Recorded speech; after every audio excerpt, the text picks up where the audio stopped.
Salam, kadirli Türkmen doğanlarım.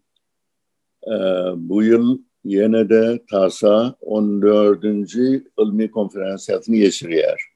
Kıynansak da bir yedek online molli. Avalki konferansiyalarda Türkmenler Amerikan bütün iştahatlarından geliyordu. Ne olsa kompüterin başına akıllar için kuruldu bir konferansiya. TASA ulu kurama. Alıp barayan işleri de ağır oluyor. Böyle kurama başka devletlerde yok mu kadiyen? TASA konferansiyalarına her yıl üniversitelerden ve başka ulu iş kuramalarından yaş alimler ve spesyalistler kılıklı çıkışlar ediyorlar. Bulara kulak atıp hem teade bilimlerden neticemizi alıyoruz, hem de yaş Türkmen alimlerinin ilmi üstünlüklerine kullanıyoruz. Bu yaş alim ve spesyalistlerin alıp barayan işleri dünya derecesinde ulu ehemmiyete eğer. Alimlerin arasında yaş kıyılar da var. Bu kıyıların da TASA'nın alıp barayan işlerine mühim koşmayı bizi beğendiriyor. Ayarlara dep boyunca Türkmenlerin kadim vakten beri hormatları ulu boluptur. Olara han deyiptirler, bey deyiptirler. Hanım sözü han emmeden geliyor. Han emme. Emme ece demek. Bugün göklüğünlerin diline, gepleşiğine emme diyorlar. İşte emme menem gide oynayıp duranlar ben eşittim. Göklüğünlerde var şu. Han ene, bey ene sıfatları Türkmenlerde giyinden var. Benim yaş vaktinde vardı şöyle. İnne ayrılıktır. Bu söz Türkmenlerden başka dillere de geçiptir. Pakistan'da, Merkez Pakistan'da olan İsmaililerin başına adama Han yerler, Ali Han yerler misal için. Şun ayarına da Begüm Ali Han diyorlar. Begüm Ali Han yerler. Bir neme yankı Begene'den gelen söz. TASA'da yaş alimlerin ayarlıları olan hürmetleri bizi beğendiriyor. Onlar dep desturlarına bağlı alimler. Konferansiyada ütköşük meseleler boyunca çıkışlar ediliyor. Bunlar ulu ehemmiyete olan meseleler. Her konferansiyada ütköşük ilmi meseleler barada bilim alıyoruz. Bu konferansiya ilmi taydan ulu ehemmiyete eye. Hem de her yıl Türkmen doğanlarımızın ilmi bir atmosferada duşuşmayı, teadi dostluklar kazanmakları, konferansiya sonuna saat sohbet ve oyun içinde yanılışmakları ulu şadiyanlıktır ödüyor.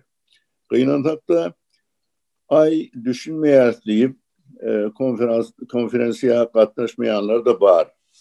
Bunlar bir yere katlaşsalar sonrakilara hükmen gelirler.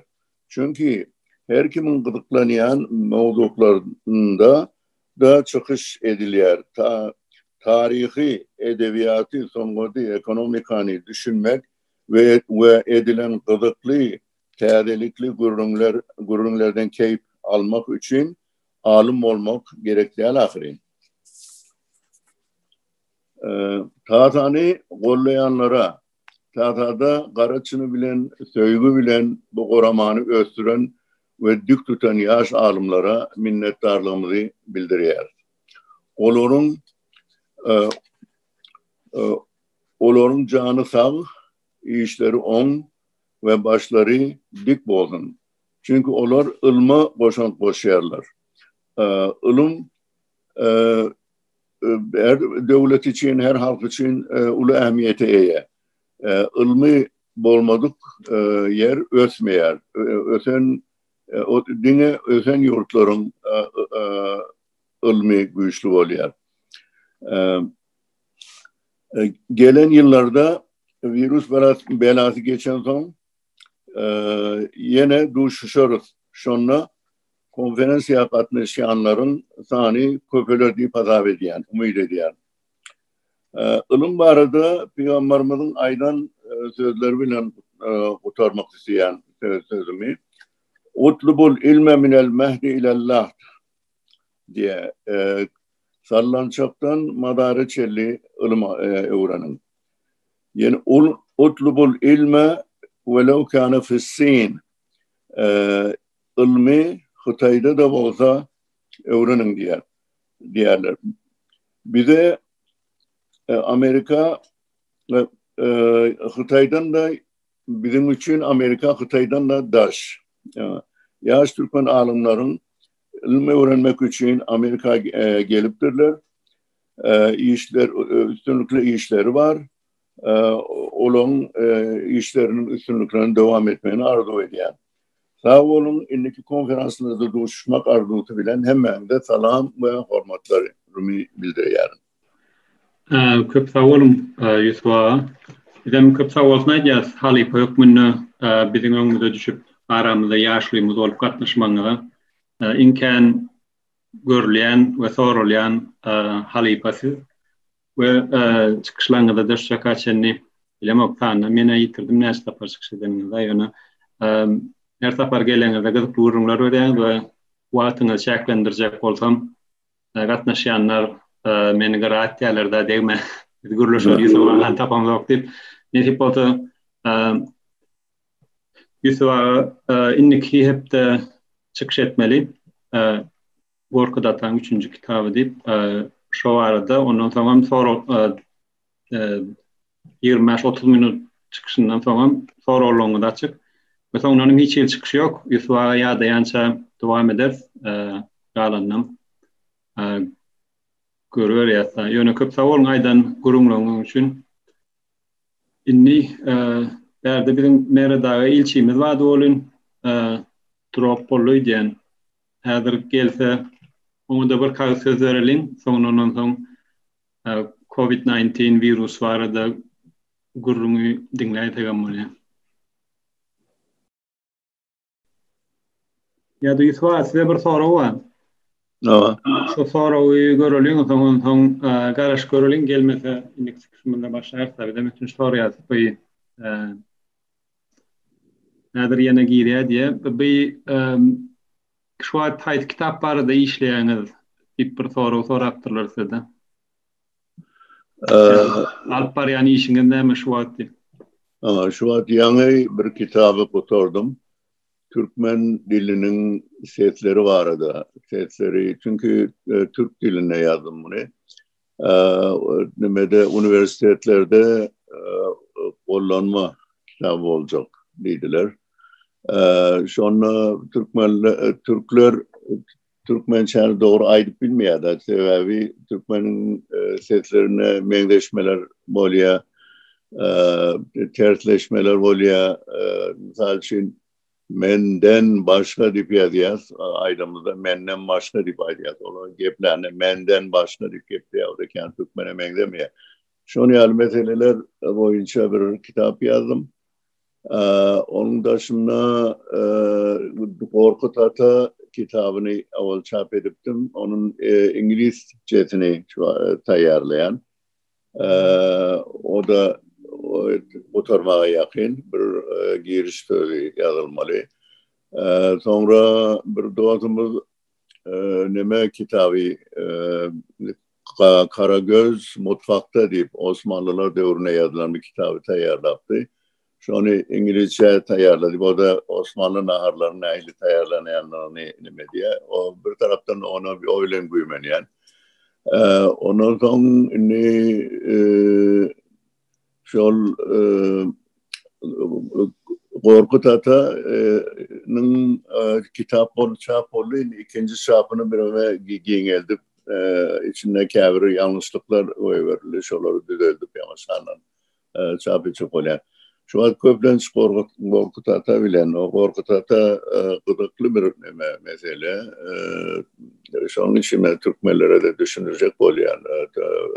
Onun Korkututan asli Türkmenlerden başlıyor. Ondan sonra Gülmatara, Anatolia'ya gidip Otay'dan Yayra'ya kitap şeklinde geçiyor da. Şu bile bağlaşıklı yine kâbir işler, makaleler alıp arayan şolar bile güymeniyor. Öyle oturan ya kitap okumalı ya kitap yazmalı. Ayağım kitap okuyor, ben de kitap yazıyorum. Evet. Onun başında yine bir Zoom meselesi var. Onu ben kendi düşman o meselelerden baş çıkarmayan deyip Brem'e giyeceğim koydum ona Ağustos ayında. Yine Türkologiya boyunca yani bir Zoom programı var. İşte onunla da çıkış etmeli. Ona da işte Türkmen Türkologiyada kâbir tədrilikler var da gurulmayacak olan.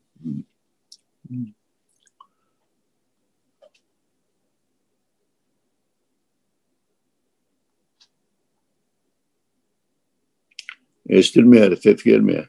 Başla. Yusuf ağa, sesler hakkında yazan kitabınızda Türkmen dilinin haysi diyalektine ağırlık verdiniz. Belki diyalektlerden hem masallar ulanıp bildiniz mi deyip soruyor. Nazar Mehmet. Diyalekt değil, ama edebi dil hakkında. Yani diyalektlerde bir büyük kışıklık var olsa onları korkardım.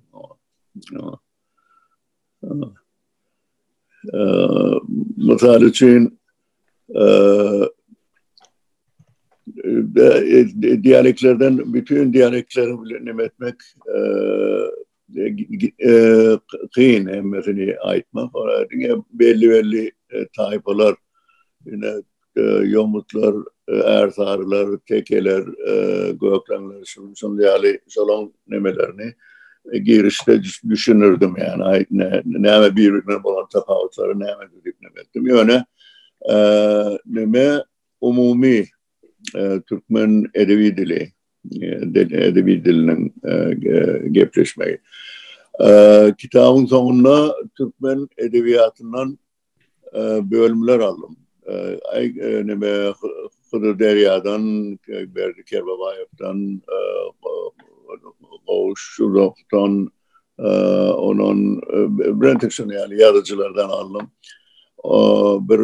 Bir sayfa, iki sayfa alıp, sonra hem dil taydan hem semantika hem orfografiya hem morfologiya taydan analiz ettim. Sonra eğer üç köşük bir gramatika nemeler bağlısı şu tayda düşünüm koyu bollu son 12 tekst aldım. O sonra mesela için Aytmaveri diye Türkmenler, Aytmaveri diye olmuş. Aytmaveri'ni Türkler düşünmüyor. O nereden geliyor? Son komşu nereden geliyorlarını genişleyin. Haysi nemelerden büyük söz neme sonra haysi koşulmalar geliyor. O ne yöre çıkıyor deyip şoları düşünürdüm. Ama onu Türk Dil Kurumu'na verecek oluyor. Eğer olur kabul etse o olur çünkü bütün dünya yayraya da bütün Türkiye yayraya. Belki yerlere yine bir korkutata bir neşriyatça verdim. Hayır, yardım satıptır yardım. Eğer buna çelim satıbilmez. Hiç alayan yok. Kitap alayan yok.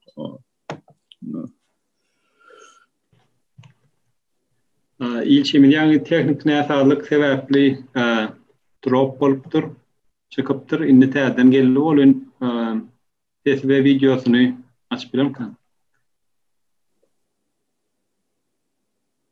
Merada, can you turn on your voice, unmute it, and also turn on your video?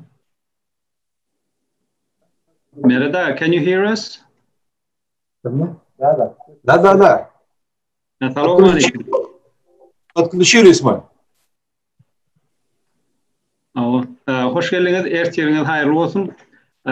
Thank you very much for coming. We will hear more from you next week at this time, 11 p.m. with 11 a.m. with New York time next Saturday on June 20th. So Meret Bayramchi Orazov is our ambassador in DC. Meret Bayramchi, Orazov, the floor is yours. Thank you. Dear colleagues and friends, good morning. Sorry for some delay because it's certainly I'm not very good technician. 2 years have passed since we last gathered with the embassy at the TASA conference in Maryland. Dr. Vipar Rajapov can confirm that this year we began preparing for the conference in February. Unfortunately, unforeseen circumstances arising from the pandemic thwarted our plans, and to hold the meeting in person. Nevertheless, I'm glad that the leadership of your organization has found the right format, using technology to hold our conference several stages.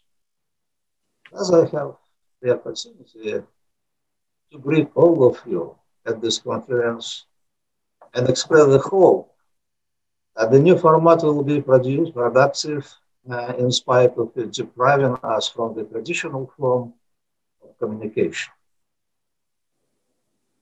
I would like to begin by congratulating all of us on the wonderful anniversary that Turkmenistan celebrates this year. The neutral status of our country is now 25 years old. I remind you that on December 12, 1995, the UN General Assembly unanimously adopted a resolution on the positive neutrality of Turkmenistan. For the first time in history, the country received neutral status under the auspices of the UN, and since then, in good faith, Turkmenistan has fulfilled all the obligations that this status assumes. Esteemed President of Turkmenistan, Gurbanguly Berdimuhamedov, pays special attention to all issues dictated by our neutral status, both of the country's foreign policy and its domestic policy.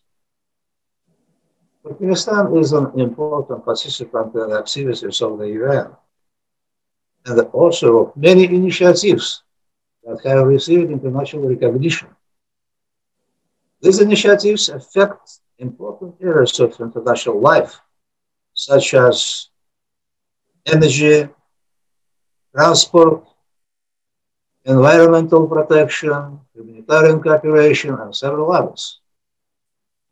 It should be emphasized that Turkmenistan invariably stands for universally recognized norms of international law, such as non-interference in the internal affairs of other countries and the resolution of emerging conflict situations exclusively by peaceful diplomatic means.